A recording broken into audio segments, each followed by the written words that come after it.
Здравейте хора, аз съм The Gamer и това е моята кандидатура за сервер Cinecraft.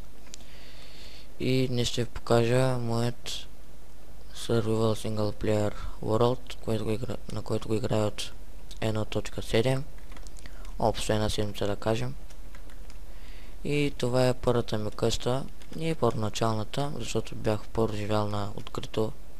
Нали, често е легло, всичко беше на открито.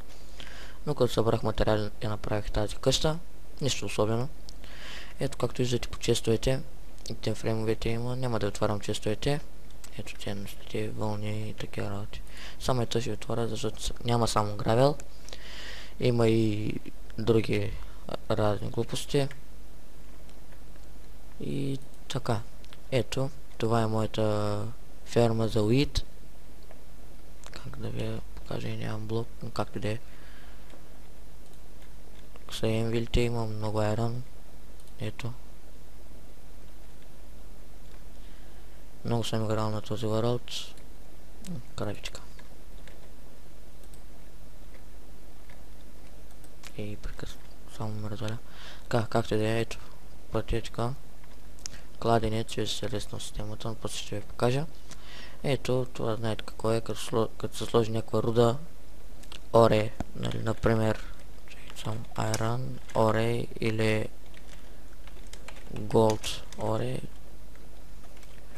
нали, и като сложиш тук почва да се пече и направо от копъра в честа минава, както и да е, повечето хора може да го знаете.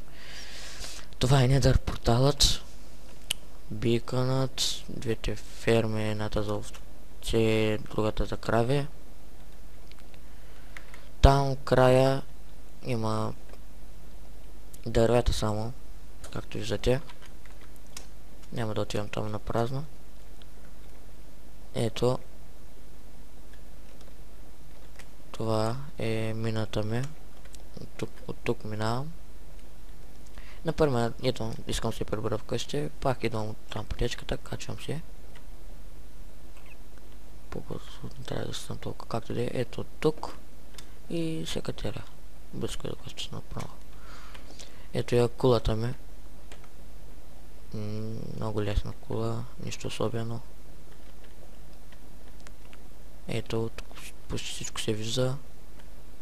Дори всичко се вижда, освен малко кладенца заради тази ограда. Както... Оп, паднах. Добре, че има Feather Flooring 4. Така. Друго. Да, ето Enchanting Table. Сега както виждате всичко е на земята. Опа. И ето. Махам се и... Много добре стана според мен. И хора, това е моята кандидатура за Cinecraft.